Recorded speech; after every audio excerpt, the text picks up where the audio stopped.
नमस्कार, स्वागत है आपका। आप देख रहे हैं SBCN टाइम्स और आपके साथ मैं हूं वैशाली व्यास। आइए बुलेटिन की शुरुआत करते हैं इस वक्त की अहम खबरों के साथ। नारायणगढ़ सेक्टर में सोयाबीन की बनी हुई है चिंताजनक स्थिति। प्राकृतिक मार व पीला मोजक बीमारी से 75% तक फसलों को हुआ है नुकसान। कांग्रेस ने शासन से की किसानों को मुआवजा राशि देने की मांग। और मंदसौर के वाईडी नगर पुलिस ने कुछ ही घंटों में किया अंधे कत्ल का पर्दाफाश। कॉल डिटेल के आधार पर पुलिस पहुंची हत्यारे तक। नाहरगढ़ में शुक्रवार शाम 7 बजे प्रतिवर्षानुसार इस वर्ष भी नागपंचमी पर नानकिया बाग हनुमान मंदिर से ढोल ढमाकों द्वारा अखाड़े के सभी पहलवान हनुमान जी की ध्वजा के साथ हनुमान जी महाराज व अखाड़े के गुरुजी स्वर्गीय बालचंद जी उस्ताद बाग की तस्वीर को लेकर खाकी बाग मंदिर पर पहुंचे। श्री नानकिया बाग हनुमान व्यायामशाला द्वारा अखाड़े के उस्ताद गुरुजी दुर्गा प्रसाद जी सावलिया ने शस्त्र पूजन कर अखाड़े के अभ्यास का शुभारंभ किया। पूजन में नगर के वरिष्ठ नागरिक बंधु सरपंच साहब ब्रजराज सिंह जी मंडलोई, राम नारायण जी धाकड़, बाबूलाल जी सुराणा, ओम जी राठौर व युवराज सिंह जी मंडलोई द्वारा खाकी बाग मंदिर पर अखाड़े के उस्ताद दुर्गा प्रसाद जी सांवलिया का श्रीफल भेंट कर साफा बांधकर सम्मान किया। साथ ही पहलवान गोपाल देवड़ा, सचिन मंगरोरा, दिलीप देवड़ा, मुकेश देवड़ा का भी सम्मान किया गया। गोपाल सावलिया, राधेश्याम राठौर, रोहित सांखला, कालू सिंह एवं अखाड़े के सभी पहलवानों द्वारा शस्त्र प्रदर्शन किया गया। साथ ही युवराज सिंह जी मंडलोई की ओर से अखाड़े के सभी पहलवानों को दूध पिलाकर सम्मान किया। SBCN टाइम्स के लिए नाहरगढ़ से ललित शंकर धाकड़ की रिपोर्ट।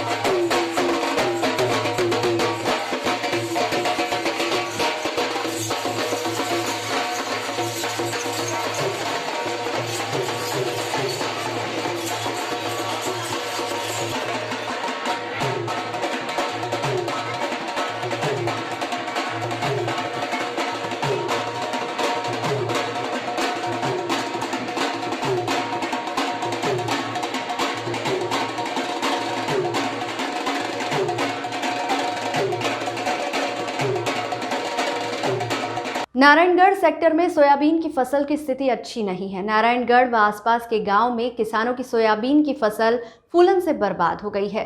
बरूजाना गांव में किसानों द्वारा फूलन पीला मोजक से बर्बाद हुई फसलों को ट्रैक्टर चलाकर नष्ट किया जा रहा है। किसानों द्वारा महंगे भाव में बीज खरीदा गया था, साथ ही बड़ी मुश्किल से बुआई की गई थी, लेकिन प्राकृतिक मार से उन्हें तीसरे साल भी सोयाबीन की फसल ने धोखा दे दिया। इससे किसानों के माथे पर चिंता की लकीरें खींच गई है।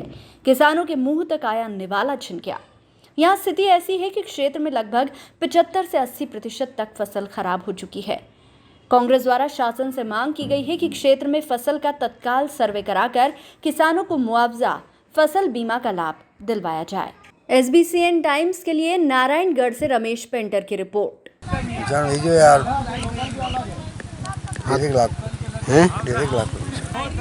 में कम से कम 30 किलो हो जाती, 2 क्विंटल। निंदाई ना खोदाई नहीं करे ना होगा 1.5 लाख फसल लेते आगे 2-3 लाख रुपये फायदा हुए तो करिए। हाँ सब बताओ, दूसरी फसल लगाऊंगा लहसुन फैन होते। नारायणगढ़ के पास बरूजना गांव में आज हमारे एक अन्नदाता किसान अशोक जी पाटीदार के 5 बीघा की सोयाबीन जो इन्हें बोई थी वो अफलन की स्थिति में आज जैसा कि आप देख रहे हैं पूरा खेत सोयाबीन इनको ट्रैक्टर रोटावेटर चला करके नष्ट करने को मजबूर है। लगभग 60 से 70 हज़ार रुपये का अभी तक इसमें खर्चा हुआ है। और ऐसी स्थिति गांव बरूजना में अन्य जगह भी है। जैसा अभी मेरे अन्य किसानों से भी चर्चा हुई है, उनने यह बताया कि लगभग बरूजना में 80% सोयाबीन के अफलन की स्थिति है। ऐसी स्थिति में तत्काल शासन प्रशासन को यहाँ आकर के मौका मुआयना करना चाहिए। कृषि विभाग के वैज्ञानिकों को यहाँ आना चाहिए और जो हमारे अशोक जी पाटीदार का जो यहाँ पर आज लगभग 60 से 70 बड़ी मुश्किल से बड़ी मेहनत के साथ इन्होंने इस फसल को यहाँ इतना खड़ा किया था, लेकिन दुर्भाग्य कि यह फलन जैसी स्थिति यहाँ पर निर्मित हो गई है। तो आज हम सभी वरिष्ठ जन यहाँ पर आए हैं और शासन प्रशासन से मांग करते हैं कि तत्काल बीमा कंपनी को भी यहाँ भेजें और इन्हें बगैर किंतु लेकिन परंतु के तत्काल इन्हें आर्थिक सहायता यहाँ पर मिलना चाहिए। ये जो आज भरूचना में किसान की जो 5-6 बीघा की करीब सोयाबीन की फसल थी, ये प्राकृतिक आपदा के कारण अफलन की स्थिति हो गई है। भरूचना और आसपास क्षेत्र में लगभग 70 से 80% खेतों में ये स्थिति है। इससे किसानों की आर्थिक तौर पर एक तरह से कमर टूट चुकी है। कांग्रेस ये चाहती है कि किसानों को तत्काल अविलंब आर्थिक सहायता दे और बीमा कंपनी को भी निर्देशित करे कि वो फसल का वो इंतज़ार नहीं करे अनावरी का, और अभी आके देखे कि किसान फसल हाँक रहा है और उसकी जो नुकसान हुआ है, जो फसल में जो लागत उसने लगाई थी वो तक निकलने की स्थिति में नहीं है, तो वो इसको मानते हुए उनको बीमा भी तत्काल दिलवाया जाए। इसी बात को लेकर कांग्रेस एक आंदोलन करने की भी तैयारी कर रही है। शायद हम 20 तारीख को नारायणगढ़ में एक अच्छा ये आंदोलन करेंगे इसके लिए, और शासन को अवगत करवाएंगे, ताकि क्या है कि किसानों को ज़्यादा से ज़्यादा मुआवजा मिले और बीमा कंपनी भी इस ओर ध्यान दे और उनको बीमा भी मिले। 1000 रुपये बीघा को 50-60 हज़ार को 60 हज़ार शासन से मांगे हुए मुआवजा दो। बीमा चाहिए, बीमा करवा रखा है तो अभी तक करीब 50-60 हज़ार 60 हज़ार करीब। मंदसौर के थाना वाईडी नगर के ग्राम भरडावत में बीती रात हुए अंधे कत्ल का पुलिस ने महज कुछ ही घंटों में पर्दाफाश कर दिया है। बताया जा रहा है कि ग्राम भरडावत के स्कूल में बीती रात गांव के युवक वासुदेव कुमावत की लाश खून से सनी अवस्था में मिली थी। पुलिस ने मौके पर पहुंचकर लाश जब्ती में लेकर जांच शुरू की। वहीं मंदसौर में वाईडी नगर पुलिस ने 10 घंटों में किया हत्याकांड का खुलासा। मंदसौर के थाना वाईडी नगर के ग्राम भरडावत में बीती रात हुए अंधे कत्ल का पुलिस ने महज कुछ ही घंटों में पर्दाफाश कर दिया है। बताया जा रहा है कि ग्राम भरडावत के स्कूल में बीती रात गांव के युवक वासुदेव कुमावत की लाश खून से सनी अवस्था में मिली थी। पुलिस ने मौके पर पहुंचकर लाश जब्ती में लेकर जांच शुरू की। मृतक के मोबाइल से मिली कॉल डिटेल के बाद पुलिस के शक की सुई गांव के ही कलंदर खान के इर्द गिर्द घूम गई। पुलिस की रात भर छापेमारी के बाद राजस्थान के प्रतापगढ़ जिले के ग्राम कुणी में कलंदर को ढूंढ निकाला। पूछताछ में आरोपी कलंदर ने बताया कि मृतक द्वारा आरोपी के परिवार की महिला से फोन पर बात करने का शक था। घटना वाले दिन भी आरोपी को शंका हुई। इसके बाद उसने मृतक वासुदेव को मौत की नींद सुलाने का प्लान बनाया और रात में कॉल कर मृतक वासुदेव को स्कूल के पास मिलने बुलाया। वासुदेव जब कलंदर से मिलने पहुंचा तो प्लान के अनुसार कलंदर ने रॉड से वासुदेव की हत्या कर फरार हो गया। पूरे मामले में थाना वाईडी नगर पुलिस ने आरोपी कलंदर को गिरफ्तार कर लिया है। रात की बात है, इसमें 1 बजे के आसपास सूचना मिली थी कि कोई व्यक्ति की डेड बॉडी एक स्कूल के कैंपस में पड़ी हुई है। जब तस्दीक करने में पाया गया कि मृतक उसी गांव का 18 वर्षीय वासुदेव है। उसके बाद फिर जो सूचना मिली कि उसकी हमने तहकीकात स्टार्ट की कि इसकी रंजिश किससे हो सकती है, तो रंजिश का ऐसा कोई स्पष्ट खुलासा नहीं हुआ। उसका मोबाइल घर पे ही था। उसके मोबाइल चेक करने पर पाया गया कि लगभग 11-12 बजे के आसपास एक कॉल आया था जो कि 7 सेकंड बात हुई। उस नंबर को जब हमने ट्राई किया, कॉल बैक किया, तो वो नंबर बंद मिला। और उस जो नंबर जिसका ओनर था कलंदर, उसके घर में जाकर जब चेक किए तो घर में था नहीं। तो लगभग पुलिस का काफ़ी पुख्ता उसमें एक नज़रिया बन गया कि संभव है कि कलंदर के द्वारा ही ये हत्या की साजिश की गई हो और इस वारदात को अंजाम दिया गया हो। लगातार हमने आसपास जब चेक किए, जिसके रिश्तेदारों के यहाँ चेक किए, तो वह नहीं पाया गया। और लगभग सुबह हमको 9-10 बजे के आसपास सूचना मिली कि कलंदर गांव के आसपास ही एक रोड पे जाने पर देखा गया है। पुलिस ने जब वहाँ सर्च किया तो हमको वहाँ कलंदर मिल गया, और जब से हमने पूछताछ की उसने जुर्म स्वीकार किया। और हत्या में जो उसने प्रयुक्त किया था एक टॉमी, जिसके द्वारा उसको मृतक को मारा था, हमने वह भी बरामद किया है। हम स्पष्ट रूप से नहीं कह सकते, बट अभी तक की जो बात सामने आई है, आरोपी से हमने जो पूछताछ की तो उसने ये बताया था कि मृतक उसके परिवार की किसी महिला से लगातार संपर्क में था। और कल दोपहर में लगभग 1 बजे के आसपास मृतक के मोबाइल पे किसी का कॉल आया, और उसको कंफर्म था कि कॉल उसके घर से ही आया था, उसके परिवार की कोई महिला ने किया। तो उसका नाराज़गी उसमें व्यक्ति की थी, और उसके बाद उसने लगभग तैयार मानसिकता बना ली थी कि मुझे इस घटना को अंजाम देना है। इसी कारण से उसने रात में उसको अपने पास स्कूल में बातचीत के लिए बुलाया और वहाँ पर घटना को अंजाम दिया। लगभग 25 दिन 1 महीने से वो लोग का एक ही जगह पे काम करना पाया गया है। एक आमद का जगह है जहाँ पर कि ये लोग मजदूरी काम करते थे। पश्चिमी क्षेत्र विद्युत वितरण कंपनी के 15 जिलों में मंदसौर जिले में विभाग बिजली मित्र संग्रहण सेवा को पायलट प्रोजेक्ट के रूप में शुरू करने जा रहा है। विभाग का ये नवाचार युवाओं को रोजगार से जोड़कर आत्मनिर्भर बनाएगा तो कंपनी की राजस्व वृद्धि होगी और उपभोक्ता को समय की बचत के साथ घर बैठे बिल जमा करने की सुविधा मिलेगी। इसमें विभाग के बाहरी व्यक्ति को जोड़ा जाएगा। पंजीयन के बाद कंपनी उसे थर्मल प्रिंटर जारी करेगी और अपने मोबाइल से जोड़कर घरों तक पहुंचकर उपभोक्ता के बिजली के बिल जमा करेंगे। प्रति बिल के मान से ये काम करने वाले को राशि मिलेगी। इससे कंपनी को राजस्व वसूली में वृद्धि होगी तो उपभोक्ता घर बैठे ही बिजली बिल जमा कर सकेंगे। ऐसे में समय की बचत होगी तो वहीं नए युवाओं को रोजगार मिलेगा। प्रारंभिक चरण में इस प्रोजेक्ट में 100 थर्मल प्रिंटर के माध्यम से इसे जिले में लागू किया जा रहा है, लेकिन परिणाम के बाद इसे पंचायत स्तर पर लागू करने की योजना है। इस योजना का स्वरूप विद्युत वितरण कंपनी पश्चिम क्षेत्र में 15 जिले हैं तो संभाग में 8 जिले हैं। इसमें मंदसौर जिले में ये नवाचार हो रहा है। बिजली मित्र संग्रहण सेवा की इस योजना में जुड़ने वाले युवा को MP ऑनलाइन कियोस्क पर रजिस्ट्रेशन करवाना होगा और फिर डिजिटल से जुड़ना होगा। इन दोनों में उसे 1300 रुपए व्यय करना पड़ेंगे। इसके बाद कंपनी उसे थर्मल प्रिंटर लाइब्रेरी से अधिकृत को जारी करेंगी। मोबाइल से इसे जोड़कर वह घरों तक पहुंचकर उपभोक्ता का बिजली बिल जमा कर सकेगा। इसके एवज में उसे 4 रुपए प्रति बिल के मिलेंगे। प्रारंभिक चरण में 100 थर्मल प्रिंटर के माध्यम से 100 लोगों को जोड़कर कंपनी इस योजना को लागू करेगी। इसके बाद पंचायत स्तर तक इसे बढ़ाया जाएगा तो यहाँ इसके परिणाम देखने के बाद अन्य जिले भी इसे अपनाएंगे। कंपनी द्वारा बिजली उपभोक्ताओं के घरों पर लगे हुए मीटर पर इन दिनों QR कोड लगाने का काम किया जा रहा है। जिले में विभाग द्वारा 1.5 लाख QR कोड के स्टिकर भी छपवाए गए हैं, जिन्हें लगाने का काम चल रहा है। इसमें करीब 50% काम हो भी चुका है। इससे रीडिंग से लेकर बिलों में उपभोक्ता को आने वाले अन्य शिकायतों में कमी आएगी। रीडिंग लेने के दौरान ही QR कोड स्कैन करते ही उपभोक्ता और मीटर से जुड़ी पूरी जानकारी मोबाइल में खुल जाएगी। इससे वस्तु स्थिति देखी जा सकेगी। इससे उपभोक्ताओं को होने वाली शिकायतों पर विराम लग सकेगा। संचालन संधारण संभाग मंदसौर व्रत के अंदर हम लोग बिल संग्रहण की प्रक्रिया में विभागीय स्तर पर कार्यरत कर्मचारियों के अतिरिक्त बाहरी लोगों का भी समावेश कर रहे हैं। इस समावेश के अंतर्गत हम उनको एक थर्मल प्रिंटर एक लाइब्रेरी के माध्यम से हम जारी कर रहेंगे। इसमें थर्मल प्रिंटर में हम उस पार्टिसिपेंट जो हैं उसको MP ऑनलाइन के माध्यम से रजिस्ट्रेशन करवाएंगे। रजिस्ट्रेशन की प्रक्रिया और डिजिटल सिग्नेचर के माध्यम से वो अधिकृत हो जाएगा और घर घर जाके बिल संग्रहण की प्रक्रिया करेगा। उसमें एंड्रॉयड मोबाइल रहेगा। एंड्रॉयड मोबाइल में उसके पास किसी भी संबंधित उपभोक्ता का बिल रहेगा और बिल वो देख के राशि संग्रहित कर सकता है और हाथों हाथ मौके पे इस थर्मल प्रिंटर के माध्यम से मौके पे ही रसीद जनरेट कर दें।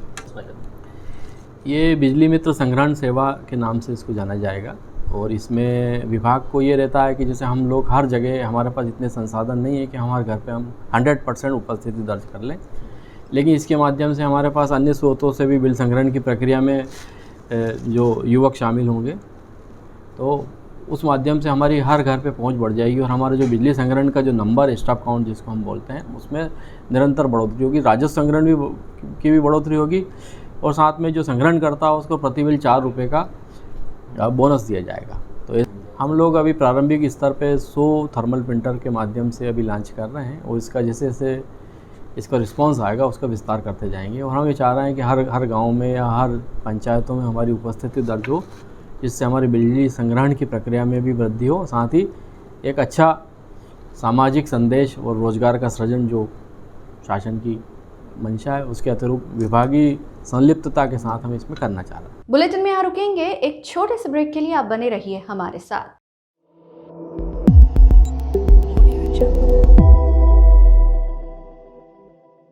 सरकार बनते ही सत्ताधारी दल में तो कई नेता आते हैं, लेकिन सुवासरा विधानसभा में सत्ताधारी दल के नेता भी कांग्रेस में जाने को विवश हो गए हैं। गत वर्ष सुवासरा विधानसभा से विधायक रहे हरदीप सिंह डंक कांग्रेस छोड़कर भाजपा में आए थे। उसके बाद मध्य प्रदेश में सत्ता पलट हो गया और हरदीप सिंह डंक को कैबिनेट मंत्री बनाया गया। परंतु अब सुवासरा क्षेत्र के भाजपा नेता भाजपा छोड़ कांग्रेस में जा रहे हैं। सुवासरा विधानसभा के पूर्व भाजपा नेता बालू सिंह तरनोद ने भाजपा छोड़कर कांग्रेस की सदस्यता ली है। पूर्व मुख्यमंत्री कमलनाथ ने उन्हें भोपाल में सदस्यता दिलवाई है। बालू सिंह सोलंकी ने बताया कि अपनी ही सरकार में भाजपा कार्यकर्ता दुखी है, वो भी उस क्षेत्र में जहां का विधायक वर्तमान में कैबिनेट मंत्री है। उन्होंने आरोप लगाया कि पार्टी में वरिष्ठ कार्यकर्ताओं की अनदेखी हो रही है, कुछ भी काम नहीं हो रहे हैं, जिससे कार्यकर्ता व आम जनता परेशान है। मेरा भाजपा में रहकर विरोध करना संभव नहीं था, इसीलिए कांग्रेस ज्वाइन करनी पड़ी। SBCN टाइम्स के लिए सीतामऊ से राजेश चौधरी की रिपोर्ट। पहले तो यहाँ कार्यकर्ताओं की अनदेखी, जो वरिष्ठ कार्यकर्ता हैं, जो पीढ़ी दर पीढ़ियों से काम कर रहे हैं, उनकी बिल्कुल अपेक्षा होती है। यहाँ पे उनके कोई काम नहीं हो पाते। कार्यकर्ता जो गांव में जाते हैं, उनसे हम वादे करते हैं कि भाई आपका कोई कार्य होगा तो हम करवाएंगे, तो उनके कार्य हो नहीं रहे थे। मतलब बिल्कुल परेशान हो गए थे वहाँ पे। किसी व्यक्ति विशेष से नाराज़ नहीं हूँ, साथ ही देखा जाए तो पार्टी की वजह से नाराज़ हूँ। मेन जो पार्टी में आज देख लीजिए आप, और भी आप कार्यकर्ताओं से आपका एक कैमरा घुमाइएगा पूरी विधानसभा में, आपको पता चल जाएगा, सर्वे करा लीजिए कि कितने कार्यकर्ता नाराज़ हैं। एक भी कार्यकर्ताओं के सही काम नहीं होते हैं। कार्यकर्ता है, उनके घर पे आके परेशान हो जाते हैं, कोई सुनने को तैयार नहीं है। मैंने भी बहुत बार संगठन से बात करी, भाई किसी भी काम को लेकर तो सबका एक ही जवाब मिलता है कि संगठन जाने। तो मैंने सोचा है संगठन मिलेगा कहाँ, और मुझे वो संगठन माननीय कमलनाथ जी के रूप में मिला, इसलिए मैं वहाँ चला गया। बहुत सारे मुद्दे भी हैं। आज महंगाई को ले लीजिए आप, किसानों का जो मामला है, किसानों के माननीय शिवराज जी ने ही कहा था कि मैं किसानों के सर पे ब्याज की गठरी नहीं रहने दूंगा, मगर 1.5 साल होने को आया है, आज तक कोई किसानों का कर्ज माफ़ नहीं हुआ, न किसानों का वो जो ब्याज है वो माफ़ हुआ है। आज किसान 3-3 गुना ब्याज और कर्ज के नीचे दब चुका है। मतलब इतनी हालत ख़राब है। कोरोना काल के बाद दुकानें चलना शुरू हुई, मगर ऊपर से बिजली विभाग ने बिल थमाना शुरू कर दिए। गांव में एक घर के जहां पे 100 रुपये बिल आता था, वहां पे 1-1 हज़ार रुपये, 2-2 हज़ार रुपये का बिल आ रहा है। तो आप सोचिए आम व्यक्ति अपना परिवार कैसे चलाएगा। ये भी एक बहुत बड़ा मुद्दा है। इसलिए मैंने सोचा है कि अगर राजनीति करना है तो राजनीति सेवा का लक्ष्य होना चाहिए। इसलिए मैंने सोचा है कि विपक्ष में रहकर हम आवाज़ उठा सकते हैं। इसलिए मैंने निर्णय लिया है कि मैं कांग्रेस में जाऊंगा और आज उन लोगों की आवाज़ उठाऊंगा जो पीड़ित और प्रताड़ित हैं। आम लोगों से तो यही अपील करना चाहूँगा कि सच्चाई का साथ दें। आज देख लीजिए महंगाई पे सच्चाई का साथ दें। आप पेट्रोल डीजल का भाव देख लीजिए, आप मीठे तेल का भाव देख लीजिए, आप सीमेंट सरिये का भाव देख लीजिए, आप क्या हालत है। और सिर्फ हम वहाँ पे रहकर ये चीज़ें नहीं उठा पा रहे थे, इसलिए मैंने ये फैसला लिया। सभी का स्वागत है। पुराने मेरे जितने भी मित्र हैं वो दिल से जुड़े हुए हैं। पार्टी एक अलग चीज़ है।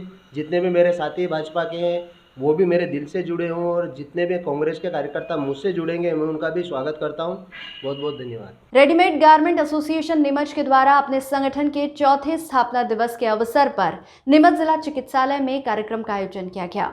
रेडीमेड गारमेंट एसोसिएशन द्वारा तैयार की गई वाटिका में इस अवसर पर वृक्षारोपण किया गया। गौरतलब है कि नीमच जिला चिकित्सालय में रेडीमेड गारमेंट एसोसिएशन के द्वारा विकास कार्यों में मदद की जा रही है। यहाँ वाटिका प्रतीक्षालय का निर्माण भी करवाया गया है। आज एसोसिएशन के पदाधिकारियों ने वाटिका में 21 पौधों का रोपण किया व आगे भी जिला चिकित्सालय परिसर के आसपास सभी स्थानों को सर्च करके और वहां पर भी सुंदर फलदार छायादार पौधे लगाने का संकल्प लिया। कार्यक्रम में नीमच जिला चिकित्सालय के civil surgeon BL Rawat, association के मुकेश बाहेती सहित अन्य पदाधिकारी व संस्था से जुड़े सदस्य मौजूद रहे, जिन्होंने अन्नपूर्णा प्रसाद रथ के माध्यम से एसोसिएशन की तरफ से भोजन के साथ मिठाई वितरित करने का निर्णय लिया। आज 4था स्थापना दिवस रेडीमेड गारमेंट एसोसिएशन का है और इस स्थापना दिवस पे रेडीमेड गारमेंट एसोसिएशन ने यहाँ पे वृक्षारोपण किया है जिला चिकित्सालय अधिकारी उनके साथ में।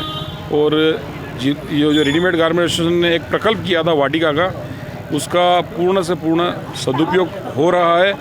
और पीछे जो वेस्ट जगह थी वो भी हमको जिला चिकित्सालय ने मुहैया कराई है, तो हम इस वाटिका का और कुछ विस्तार कर रहे हैं। यहाँ पर आज करीबन 21 पौधे की प्लानिंग है हमारी, और इसकी वाटिका का हम विस्तार भी कर रहे हैं। जो इस टंकी के पीछे जो फालतू जगह पड़ी हुई है ये भी हमको जिला चिकित्सालय ने और कलेक्टर महोदय ने मुहैया कराई कि आप इसका विस्तार करके साफ करें, और इस पर भी प्लेटफॉर्म बना सकते हैं आप, ताकि जो भी बाहर से मरीज लोगों के साथ में परिवार वाले आते हैं उनकी बैठने की और अच्छी व्यवस्था मिल रही है, अच्छी सुविधा मुहैया हो रही है, ठंडा पानी मिल रहा है, छाया मिल रही है। तो रेडीमेड गारमेंट एसोसिएशन इस वाटिका को और आगे पीछे विस्तार करके और आगे टीन शेड लगा के और कुछ बेंचेस और लगा रहे हैं। आज 21 पौधे लगेंगे। रेडीमेड गारमेंट एसोसिएशन जो है उनकी तरफ से यहाँ पूर्व में मरीजों के बैठने की व्यवस्था तथा पीने के पानी के लिए वाटर कूलर की व्यवस्था और शेड की व्यवस्था की गई है। यहाँ कुछ और जगह पड़ी है तो जिसमें और लोगों कुछ और जो एक कॉर्नर है वहाँ और थोड़ी साफ़ सफाई करा के टाइल्स लगा के शेड लगाकर जो मरीज़ के परिजन हैं उनके लिए बैठने की खाना खाने के लिए अच्छी व्यवस्था हो जाए। ये जो रेडीमेड व्यापारी एसोसिएशन है वो कर रही है। इनके बहुत बहुत धन्यवाद आभार, क्योंकि नीमच के लोग हमेशा बहुत उदार हैं और लोगों के सहयोग में हमेशा आगे रहते हैं।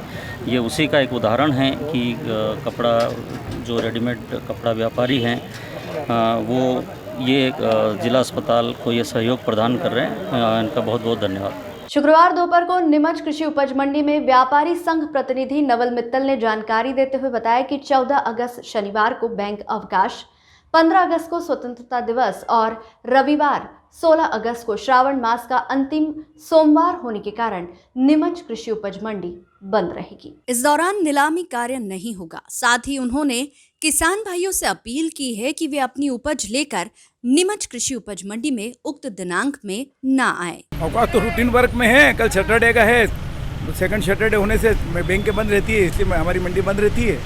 और अभी तो मध्य प्रदेश शासन के हमारे एमडी साहब ने भी ये डिक्लेयर कर दिया कि 10वें महीने तक 30 अक्टूबर तक जितने भी शनिवार आएंगे उसमें मंडियाँ बंद रहेगी। और बाकी रहा सवाल फिर 14 संडे को ऑलरेडी बंद रहती है। और 15 तारीख की छुट्टी है, 15 अगस्त है, दोनों दिन है, 3 दिन की बराबर लगातार छुट्टी आई है। संडे की वजह से छुट्टी एक और कम पड़ गई लोगों की, यूँ देखा जाए तो। और अभी वैसे भी अगस्त का महीना जो है त्योहारों का सीज़न रहेगा, जन्माष्टमी भी आनी है, सब आना है, इसमें तो राखी आनी है, काफ़ी त्यौहार आते हैं। तो जो त्यौहार आते परंपरागत उनकी तो बराबर छुट्टी होती है मंडी में, कोई दिक्कत नहीं किसी को, सबको मालूम रहती है। माल की आवक अच्छी है, कल छुट्टी है कल से, इसलिए आज माल और अच्छा आया है। माल के भाव भी खूब आकर्षक है। सोयाबीन वापस तेज़ मंदी रोज़ हो रही है, 80 से 90 सोयाबीन बिक्री है। किसान खूब बढ़िया राजी है, माल ला रहा है, मंडी बिक्री है। सभी माल की आवक अच्छी है। लहसन भी खूब पिक पे आ रहा है, हमारा अश्वगंधा खूब। आज गेहूँ ज़्यादा है, 10-12 हज़ार बोरी आज गेहूँ आया है। माल की आवक तो इसलिए ना, किसान को जब भी खेत में फसल लहराती है और वो इधर जितना बचा हुआ माल रहता है बेचता है। माल को कोई रखना नहीं चाहता, सबको जगह चाहिए, इसलिए माल भी आवक भी अच्छी है। और छुट्टियाँ आ रही है, 3 दिन बराबर छुट्टी आएगी। आगे भी जो छुट्टियाँ छुट्टी आती है, इससे कोई फर्क नहीं पड़ता। इस बुलेटिन में फिलहाल इतना ही। लगातार न्यूज़ अपडेट्स के लिए देखते रहिए SBCN टाइम्स। नमस्कार।